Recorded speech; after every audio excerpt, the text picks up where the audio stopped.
Is Japan on the cusp of becoming multicultural? That time is coming, but it's not here yet. The main issue is that there's not a lot of understanding. It made me want to make a film about that. If they don't know I'm a foreign director, they're like, this is weird. It doesn't follow the literacy of a Japanese film. Some of that audience will say, this is interesting to see it from a foreign perspective. If you don't understand, how can you support?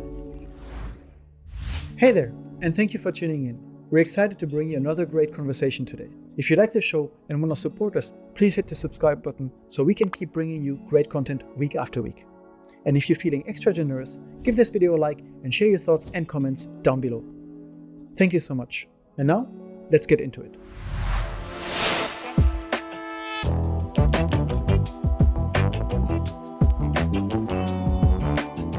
Welcome to Unpacking Japan. I'm Toby, and today we welcome Felicity.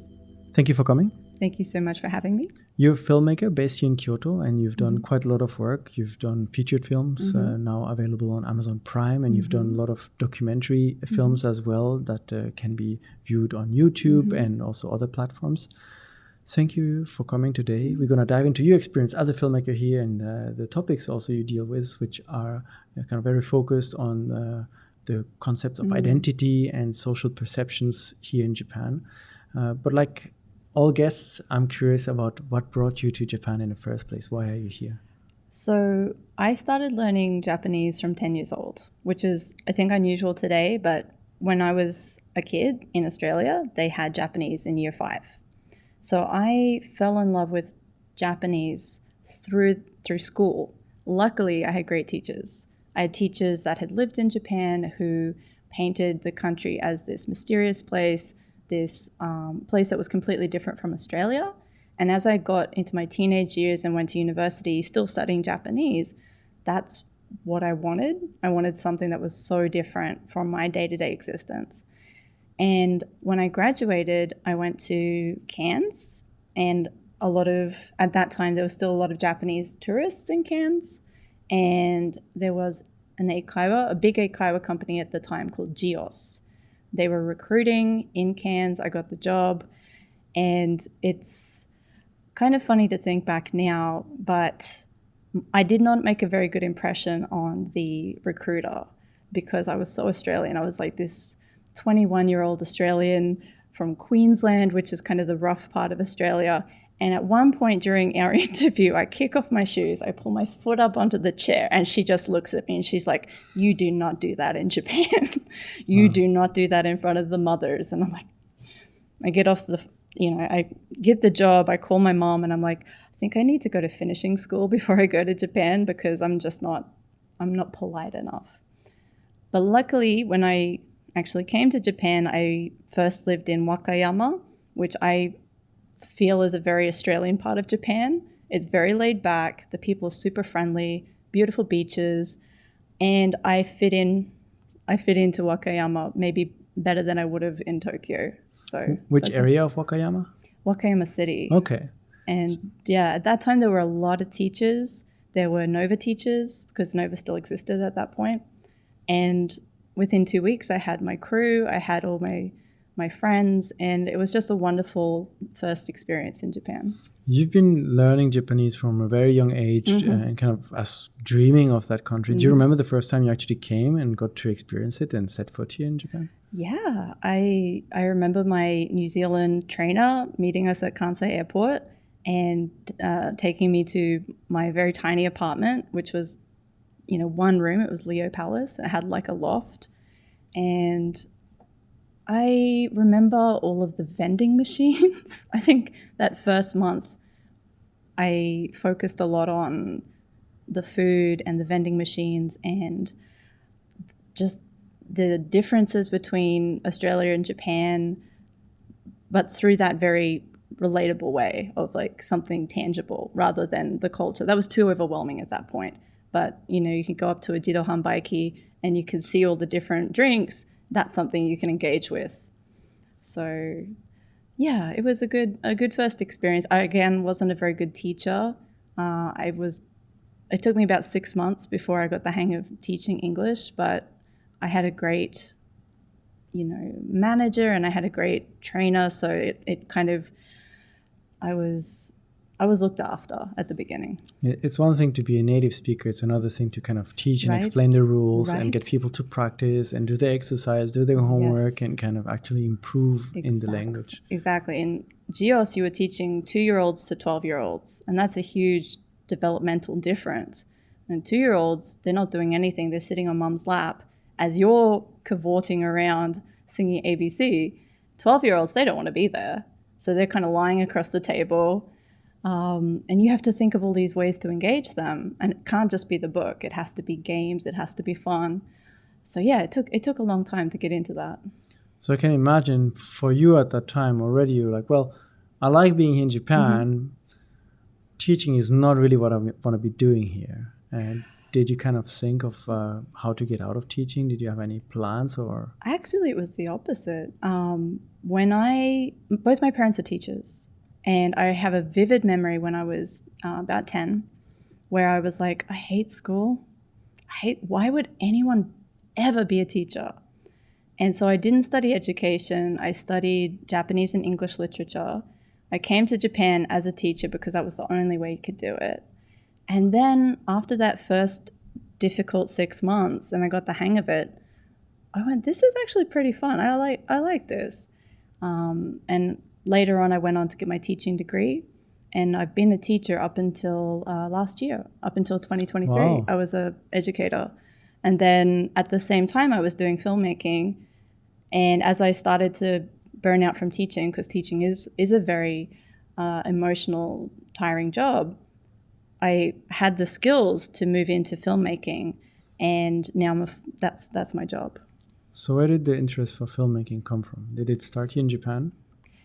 Yes. So actually, thanks to my husband, I've always been interested in photography and storytelling. So I've been writing my whole life, ever since I was tiny. And I got my first digital camera in 2008 after a trip to Thailand with my friend, and she's a great photographer. And I could see her like doing these angles and taking the time to get a really great photo. And I wanted to do that. So I got a camera, but it wasn't a film camera. My husband decided he wanted to be a documentary filmmaker, like David Attenborough. And so he bought all this great equipment. And after about a month of sitting in a bush and trying to get an animal to do something interesting, he realized it wasn't a lot of fun, and he stopped. And then we had all this equipment, and I just kind of went, can I use that? And about the same time, I met a girl called Ryan, and she'd been a stand-in in big movies in LA, and she knew all this stuff. And I was like, well, why don't we do stuff together? Why don't we make videos? And Kansai Scene was a magazine that existed at that point. And one day we saw that the Daniel Lee, who was the publisher at that time, was going to have a presentation. And so we dressed up and we walked in there and we're like, hey, why don't we make video content for you? And he was like, okay. Cool. And so for a year, we made videos for Kansai Scene, and that was kind of how we cut our teeth. And we learned how to edit, and we learned how to frame shots, and that was a great learning experience and a great opportunity. What kind of videos did you work on at the beginning for Kansai Scene? Lots of Matsuri videos. We'd go to different festivals. So I think one of our very first festival videos was, what's the name of it? It's in Gifu, and basically it's a 2-meter giant carved wooden penis. Oh. Have you heard of this one? Yeah, isn't it just like the Penis Festival or something like that? It's got a name. It's every year, once a year, right? Once a year in February. And I think it made the news recently because it used to be only for men, but now women are also allowed to join. To carry the penis. Yeah, or something like that. Anyway, so that's an interesting festival. For those of you that don't know about it, you can go check it out. So there's different ones, right? There's one up in Yokohama, I think, and I've heard that one's a little bit more like there's more of an element of nuance to that one that's maybe a little bit more less family friendly. The one that we went to in Gifu is very family friendly.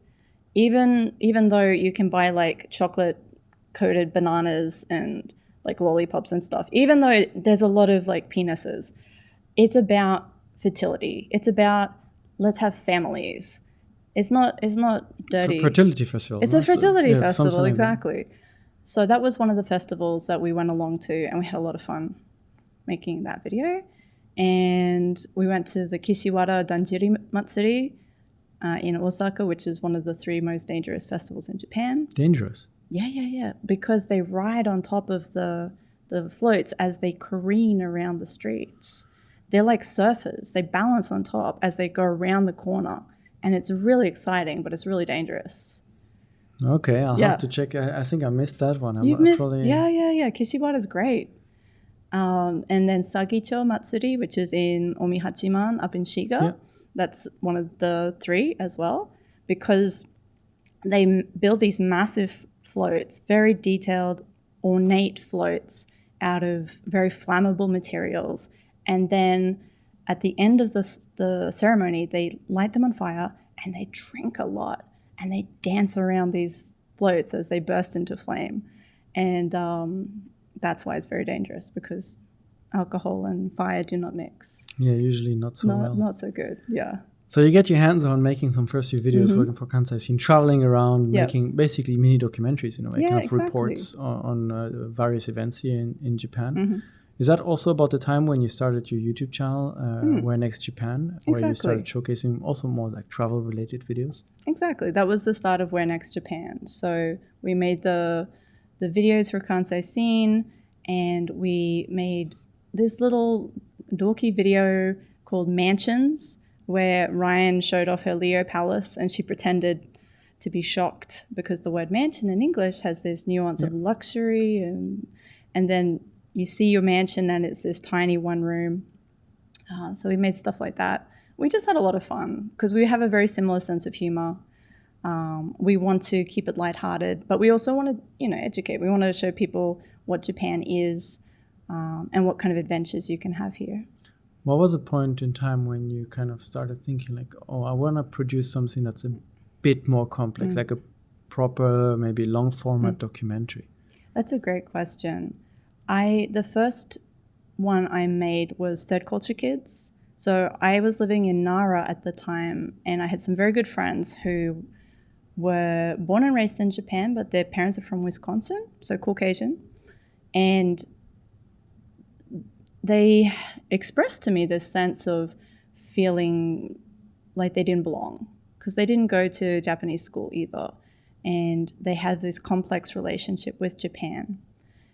And I had another friend in Tokyo who's Filipino-French, and he went to international school and also expressed this sense of not feeling like he fits anywhere. He has nowhere called home.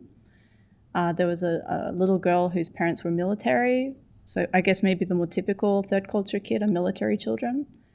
And then the last person I interviewed was this Canadian man who was Japanese Chinese but grew up in Canada. And I asked each of them, where is home? And the 3 who grew up in Japan said, I don't know. And the Canadian guy was just like, duh, Canada. And I wanted to know why there was that difference. What was causing that difference? So that's what that documentary was about. And that's kind of how you got the interest growing even more. Like, there are some topics. People have concerns. People have question themselves or question things in general. And you wanted to find out a little bit. 100%. And I think that connected a lot with my work as an educator in international schools, because I was at Kyoto International School for 6 years, and I had students who were biracial, bicultural, and they'd have a Japanese parent, and yet they didn't connect with their Japanese side, and it would get to the point where they would say, I'm Canadian, and they'd never lived in Canada, they'd only ever lived in Japan, but yet they rejected that Japanese side of themselves because they didn't feel that they fit in Japan. I mean, I can relate to this. My parents are both German. I was born and raised in France, and I've also, in France, I was always the German. The German kid. I grew up in a small village, and for everyone, I was a German kid. Yeah. But when I visited my family in Germany, we were always the French. Yeah. You know, coming from France for Christmas and so on. Yeah. So I can relate to that. That's interesting. Did you find out the answer to the questions you were seeking in that documentary? I think the answer is coming. My question was, is Japan on the cusp of becoming multicultural? And all my subjects said no.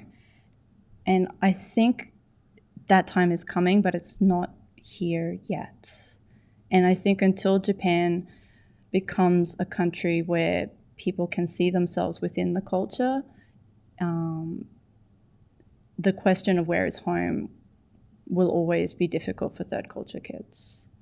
But it's even the same in Australia. You said yourself about your experience. I went back to ask some of my high school friends who had one woman, her heritage is Chinese, but Australia has a long history of Chinese immigration, so her family had been in Australia for a long time.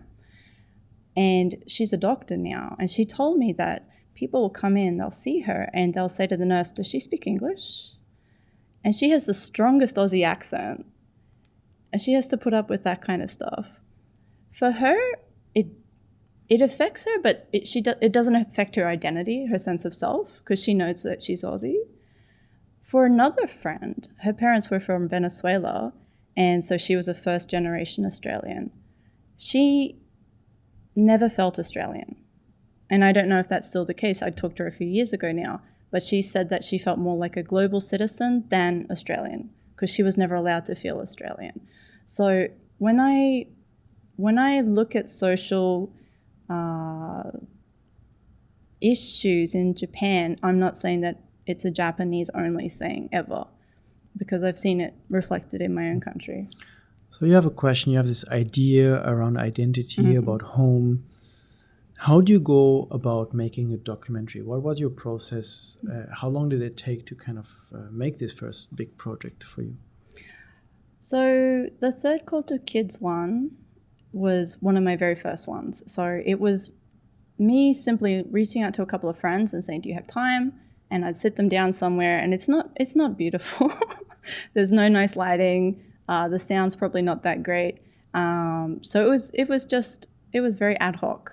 And I tried to make a little intro to it and do a little dramatic thing with the music and have some graphics, but it was very simple.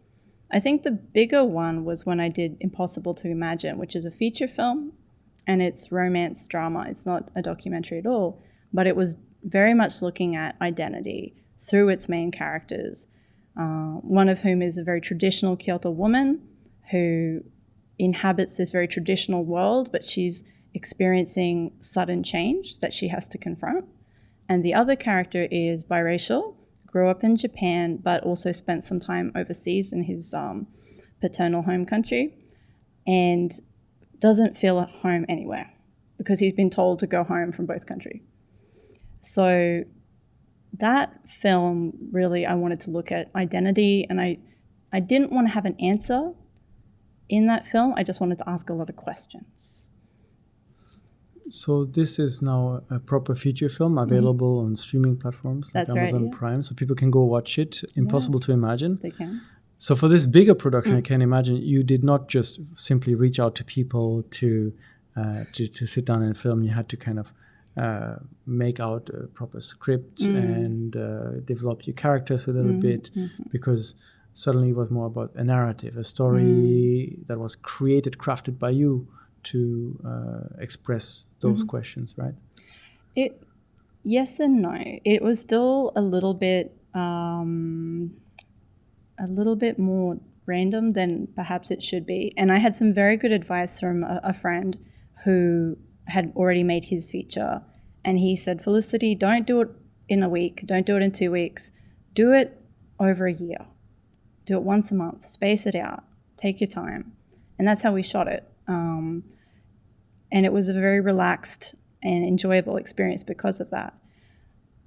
But the script was not finished when we started shooting, and the script continued to be developed as we went. I'd never written a script before. At that point, I'd never touched screenwriting I'd always written like novels and poetry and travel articles, but never a script. So that was a learning process. And sometimes I wonder if ignorance is bliss, because now I have learned about script writing, and sometimes that blocks me. But going back to Impossible to Imagine, I relied a lot on friends. So I had a location, this beautiful tea house that we could use on Sundays. And so I had to set a lot in that tea house because it was free and we could use it. I was very lucky to meet a professional sound operator who had just come back from Australia.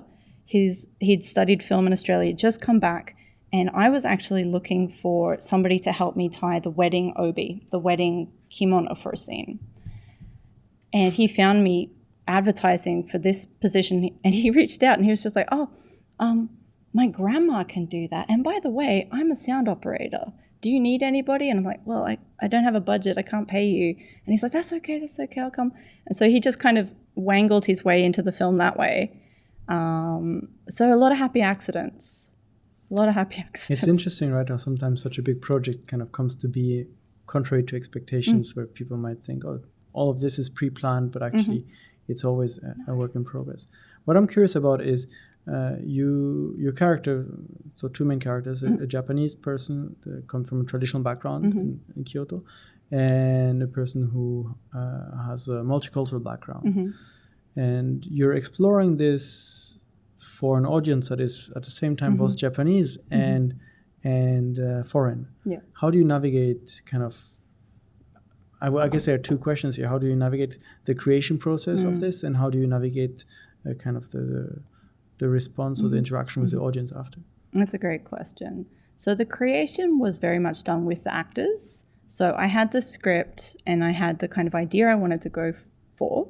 But when it came to the character of Ami, the female Japanese character, and the character of Hayato, Hayato as the biracial character was built from interviews with people similar to Hayato. And actually the man who became the actor, William Yagi, a lot of his interview went into the dialogue directly. So Hayato talks about having this split, and sometimes I'm so Japanese and I'm like, why am I being so Japanese? And other times it's like, why am I being so like American or Australian? The character's Australian. And that came from William directly. So that process definitely helped build the characters. The response is really interesting because there's different groups and they all respond differently. I have shown the film to elderly Japanese people in Kagawa Prefecture, and their response was, I didn't realize that there was an issue for multicultural people, because why would they? Many of them have never met somebody who's multicultural in the middle of Kagawa. And then their other response was like, but I really want to go to Kyoto. It looks so beautiful. I want to go to Kyoto. Australians watch it and have that kind of reaction. They want to visit Japan. They don't really understand the cultural nuances. I think the group that really understands the film the most are the parents of biracial children, because maybe like me, they're a little bit outside of it and they're watching their child struggle or have this experience. And I think they're the ones who reach out the most and have felt an impact from it. Biracial people have different responses. Sometimes they see themselves in the character, sometimes they really don't. And when they don't, they often don't like the film. They say, well, that's not me. That's not my experience. And they kind of reject it. Did you have a sort of not target audience, but a specific audience in mind that you made the film for in hopes that they will reflect on it? Or was it more about you were just focused on exploring that question of identity in Japanese cultural context? I think it was much more that. I was going from making third culture kids and having this real interest in identity and within Japan, and then building the feature film after that. But perhaps if I went back in time, I would think a little bit more about audience and where exactly it might fit best. I think looking at the comments made on Amazon and on other Japanese sites, people know it's not a Japanese film. They're like, this is weird. It doesn't follow the tropes of a Japanese film. It doesn't follow the literacy of a Japanese film. So if they don't know I'm a foreign director, at first they're like, what is this weird film? And then when they figure it out, they go, that's why she's not Japanese. And then some of that audience will say, this is interesting to see it from a foreign perspective. And some of them will say, well, you know, the kimono is all wrinkled. Why didn't she look after that? Or the music is so, it's so old sounding, because I used a lot of koto and a lot of very traditional instruments. And they'll kind of pick up on little things like that. So it's kind of interesting how the audience responds differently to all of this. But that's a lot of experience you've gathered and that you've taken into your latest project that you're working on right now, called We Exist, a new documentary now, where you're exploring basically LGBTQ identity once again. I think that is a common thread throughout a lot of your work here in Japan. Can you tell us a little bit about this project you're working on? Sure. So We Exist has been kind of bubbling away in the back for a little while. When I lived in Australia, when I was at university, there was a big LGBT community I was part of. And when I came to Japan, there wasn't anyone, it felt like. And the silence from the community felt really profound at that point. And fast forward many years later, in 2019, I was taking a school group into Tokushima, and there was this older local who was chatting with me, and then suddenly she made this really homophobic comment, and I was really shocked. And I'd never really heard somebody express such a strong negative comment before.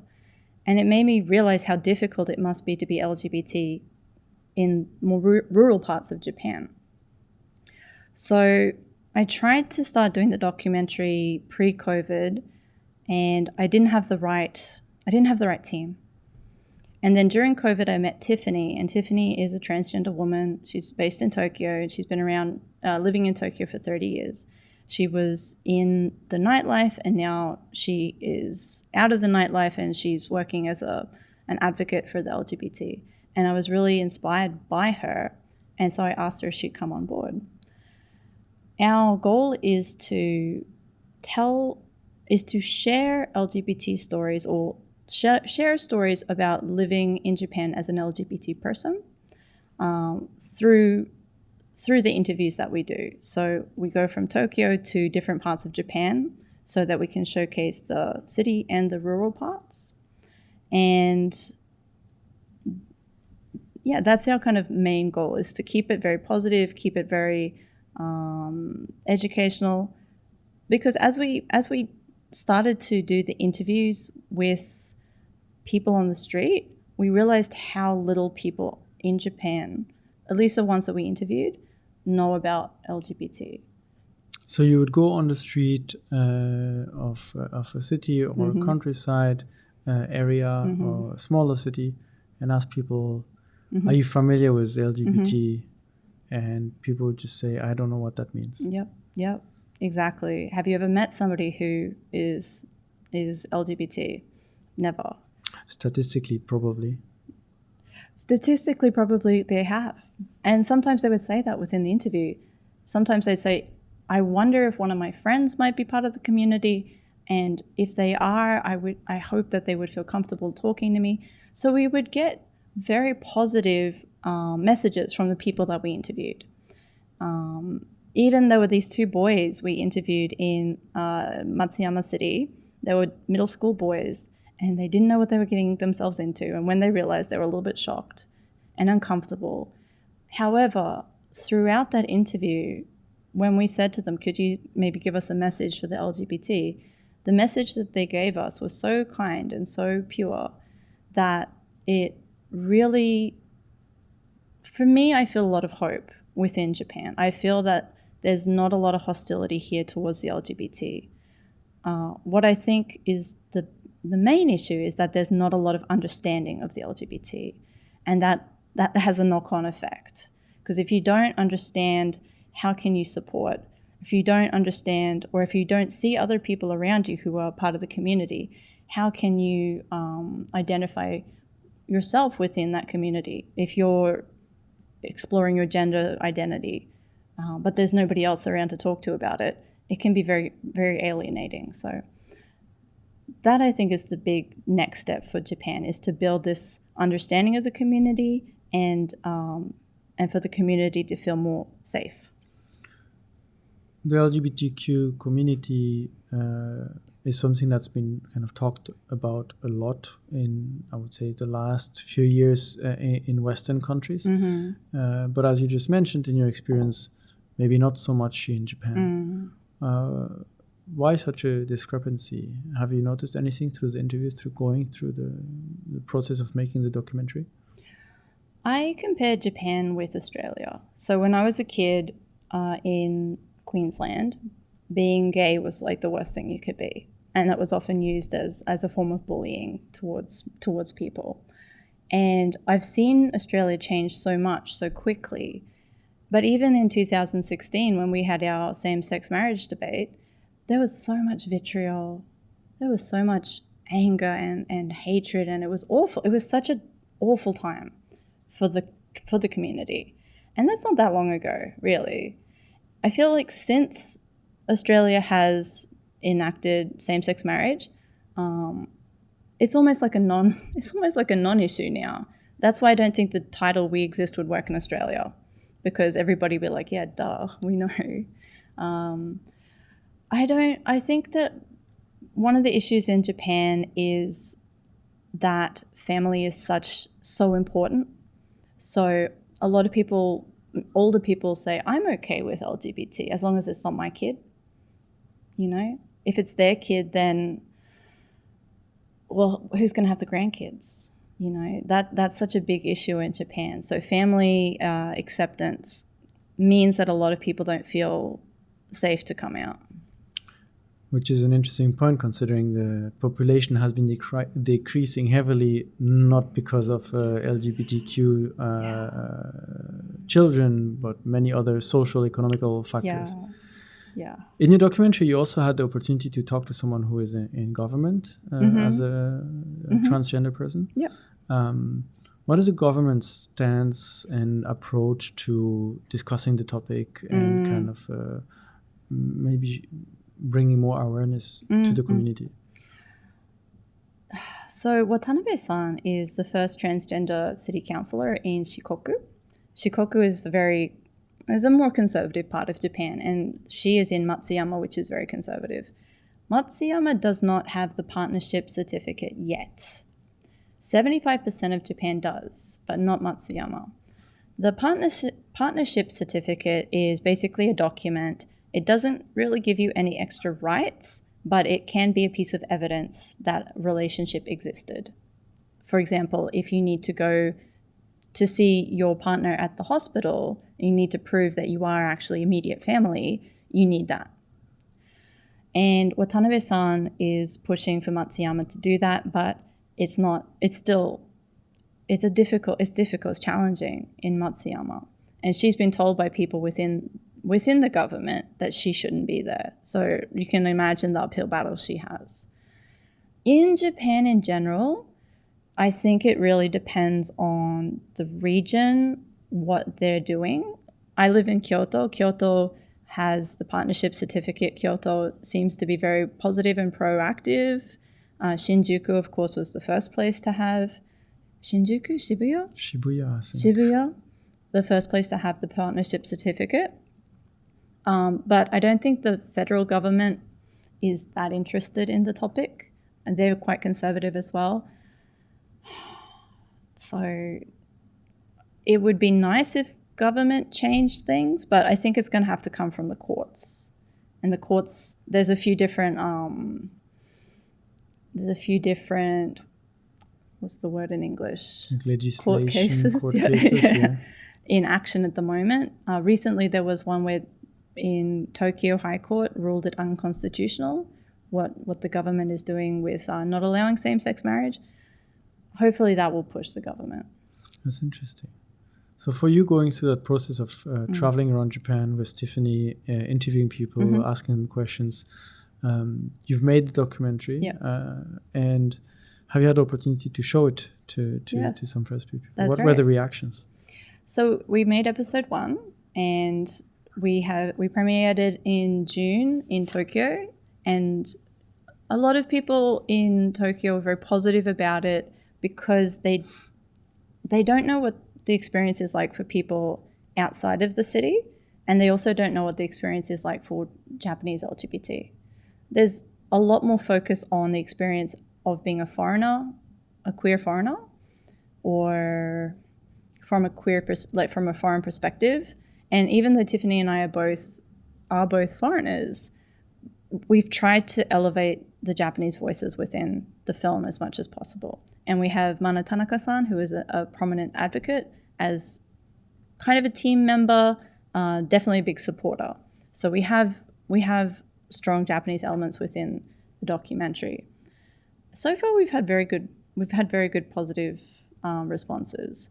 We had an online screening recently, and like 67 people came and 67 people watched the whole thing. Like nobody dropped off halfway through. So I was kind of happy about that. It's kind of quite a little bit of awareness you're starting to bring. Do you have any specific hopes for the movie? Something that you'd like to happen after this is kind of officially really released everywhere? Definitely. Our big hope is visibility. Our big hope is that people will see this and realize that they might have friends or coworkers or family members that are LGBT and be open to having that conversation. Because a lot of the comments that people would make to us in the interviews would be, I think my mum knows, or I think my friends know, but they don't say anything and I don't say anything. So it'd be nice if we could somehow give the message that it's okay to talk about it. I know it's hard though. You've worked on now multiple projects. We talked about some of the big ones, but you've also done smaller documentaries, you've done short films and more. What's it like working in this kind of media film industry here in Japan? You've had to work with a lot of Japanese partners and within Japanese legislation. Is it easy to film here, to organize things? How was your experience? So impossible to imagine. I didn't know anything. So I have since, spoken with film commissions, and this lady was talking about impossible to imagine. She was like, oh, you filmed here. Yeah, you needed to get a permit for that. Oh, you filmed in this place. Yeah, you needed to get a permit for that. So if you film properly, then you need to find out where to get the permits from, and it could be the city or it could be the prefecture. It's quite labyrinthine. Like, it's difficult where to get the permits, but you can get caught out if you don't have them. I think being able to speak Japanese is very important if you want to work even like I do, which is very much by myself as an indie filmmaker, because sometimes you will have Japanese crew, and there are a couple of very talented bilingual crew members out there, but most of them are in Tokyo, and the ones that aren't are very popular. So being able to speak Japanese is a must. And I think being just resourceful enough to do things by yourself and figure it out by yourself. Having a lot of gear.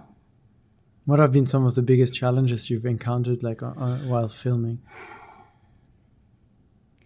Recently I did a short film in Gunma, and there were different challenges for that one. So one of the big challenges was time, because we'd written this script and we'd put too many locations in it, and so we were traveling around each day, and then we were always rushing against the clock. Unfortunately for that one as well, one of the big challenges was the film commission. We thought they would be more proactive with helping us get locations, but in the end we had to do a lot of the legwork. What exactly is this film commission? Each prefecture and each city has a film commission, and they often will have like a big list of the different locations that you can use, and they can maybe help you do with some logistics And even some places they'll bring out like bentos and like food for your crew. Different places do different things. It was my first time dealing with a film commission, and I think maybe if I'd had more time to plan with them, it would have been a different experience. So maybe I'll walk that back a little bit.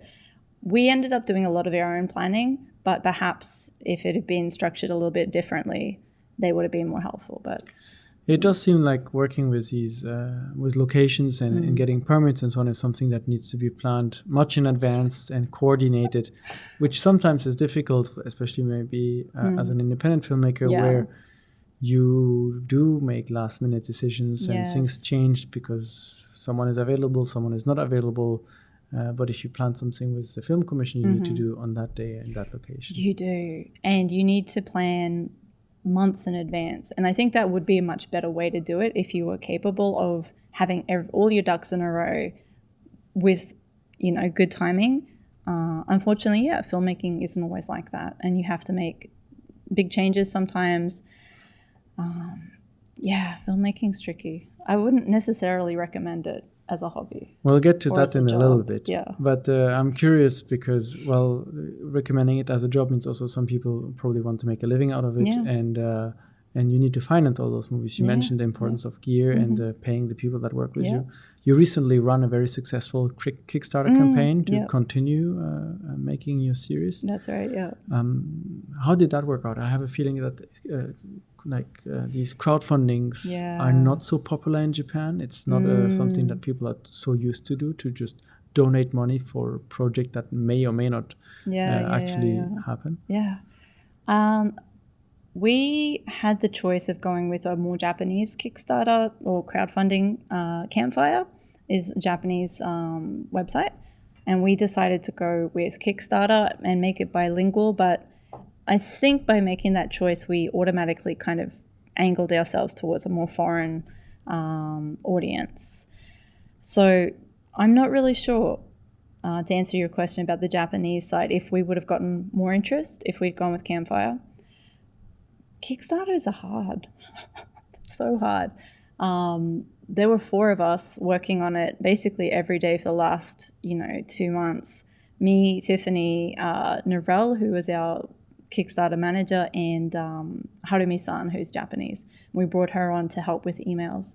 And, morning to night, it's just making videos, putting stuff out, translating, sending individual messages to people, coordinating with people like JJ Walsh, who you guys had. She did a great live with us. So much. It's a job unto itself, and I'm lucky that all of us basically had the flexibility in our schedules to do that. But I think the other thing that I'm very lucky about is my community rose up to support. I'm a big part of a lot of Kyoto groups, writers in Kyoto, and I'm part of a few Kansai, a women's group, and all of them came behind me. And I think that the majority of the money that we raised was from friends and from community members. And that's what allows the projects to keep going and to move forward. Yes. You just mentioned the writers in Kyoto as a group that kind of work with you. Something you've been a member of and you've been part of. Can you tell us a little bit about what this group is, what they do, and how this kind of influenced your work as well? Definitely. So Writers in Kyoto has been around for about 10 years, and it started with John Dougal, and he is a translator and a writer, and I think it was mainly kind of his friends at the beginning, but it's grown. It's got so many members now, and it's a loose collective of people who want to promote their books primarily, but it has become also a place where we can have events and we have speakers. And I think as we've just done these events, we've gotten to know each other more and more, and it's become quite tight-knit. We don't have workshops really. It's more just a collective, but it's very close. Storytelling is a big part of your work as well, and you've had the opportunity to also work with a lot of Japanese storytellers. So I'm curious about the approach to telling a story And I'm thinking about a comment you made earlier on the audience reaction, that people thought Impossible to Imagine was weird until they were realizing, oh, it's a foreigner, of course it's like that, because a Japanese person would not have told the story this way. What are those differences? Have you been able to pinpoint and realize? It's really interesting, because I've been studying script writing for the past few years now, and there's a real, the hero's journey is a big structural form in Western storytelling, and this idea of the inciting incident, and then the midpoint where something changes, and then the climax at the end. That's a very Western style of storytelling. And then you look at there's a very popular YouTube short series called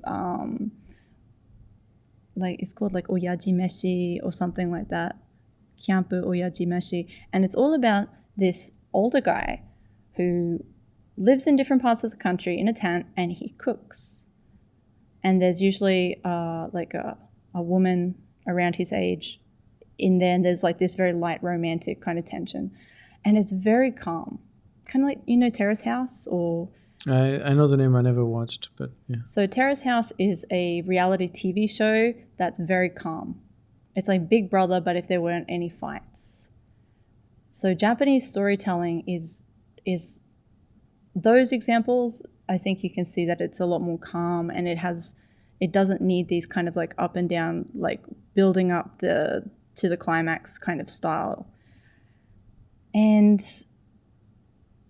I don't know how a Western storyteller who has grown up with that tradition can pivot completely to a Japanese style. But I think that Impossible to Imagine has a lot of slower scenes in it that maybe somebody who only ever lived overseas in Australia, for example, wouldn't make a film like that. Have you found yourself needing to adapt your storytelling? Because a lot of the topics you deal with in your feature films or documentaries relate to questions on identity, but in this Japanese context. So I imagine a large part of the audience is going to be Japanese, and if you want to resonate with them, if you suddenly build up this big climax, they might kind of feel disconnected. I'm still struggling with that one, to be honest, how to connect with a certain audience. When I write stories, I typically write them, I try to write them as much from my experience as I can so that they're authentic. And I'll try to bring in collaborators when I have areas that I want to look at more deeply. But it's resonating with an audience is something I strive to do, but it's hard, especially when my storytelling is typically asking a lot of questions rather than having conclusions. Yeah, asking questions is good, but then I feel like a lot of people might always be waiting for the answers, right? Yeah, people with Impossible to Imagine, people struggle with it, to be honest. I get the ending is we don't want to spoil it here. No, it's controversial though. So it leaves people wondering, what did I just watch? Or I've had so many people tell me what they think the ending is, and I'm like, okay. But that, as you said, if it's asking a question and leaving it to another person to answer, who am I to say, no. So where do you want to take this question of identity next? Do you already have projects in mind, questions that you want to explore further in the coming years? Definitely. One project I've been trying to work on for a while is called Time to Be With You. And it's a question about, it's kind of connected with the LGBT issue as well. A few years ago, there was a politician who said that the reason Japan doesn't have babies is because of the LGBT. I remember. Wasn't this guy from Mie Prefecture? I thought he was from Chiba, but some maybe local politician that made the headlines a little bit. It made me so angry because at that time, my husband and I were trying to have kids, and he was working until 10:30 at night every day, and you don't have energy after coming home from work at 10:30. And I was like, that's the reason Japan has a population crisis, the work-life culture. And it made me want to make a film about that, about is there a better way? Can we have some balance? Ironically, this past year, as I've become a freelancer, I've worked harder than I've ever worked in my life, and I have no time to myself. So I think maybe I can put more of that into the feature film when it is made. But yeah, I want to make a film that's asking a question. Can we have some work-life balance, please? A lot of questions that also the Japanese audience is probably asking and wondering. In your exchange, I mean, we're talking about this maybe from this very Western approach where these conversations are very normal, where we ask about work-life balance, where we talk about the LGBTQ community, and maybe reflect on the question of identity.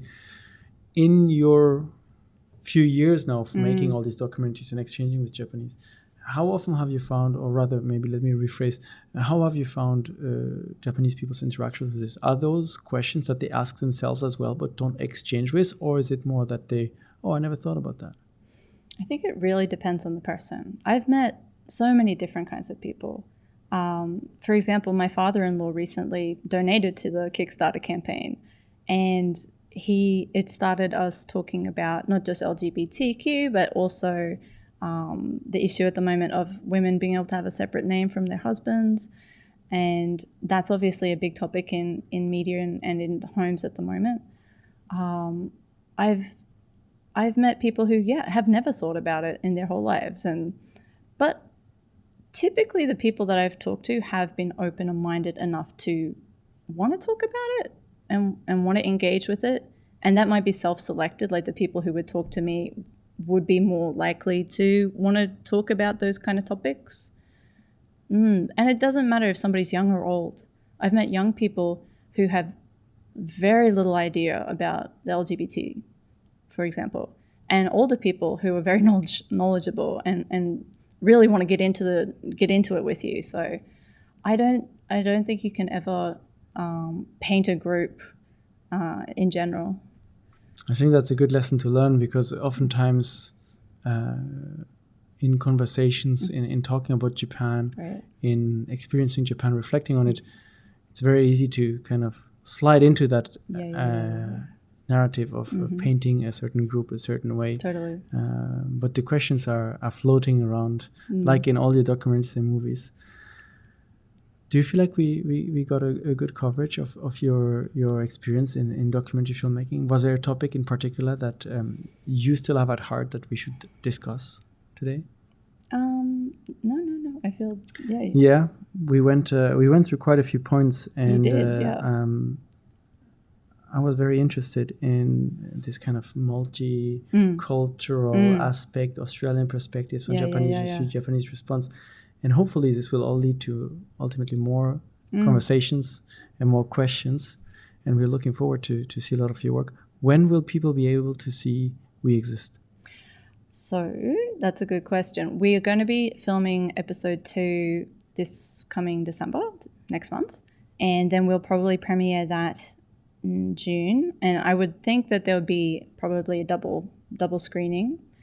If you donated to the Kickstarter, then you'll be able to see the links pretty soon. It'll be in different screenings around. There'll be a screening in Kyoto on the 5th of December. So please follow our We Exist Instagram for updates on screenings, and follow our Facebook page. And hopefully we'll have ones in Tokyo and other places soon. And if you would like to have a screening, please reach out to me and Tiffany, and we could help arrange that. So we'll make sure all the links are in the description for all the people that listened up until now and are interested in reaching out, interested in watching and viewing all your work. Thank you, Felicity, for sharing your story, your experience in Japan as a filmmaker. Thank you, everyone, for listening and watching. This was Unpacking Japan, and we'll be back again next week. Bye.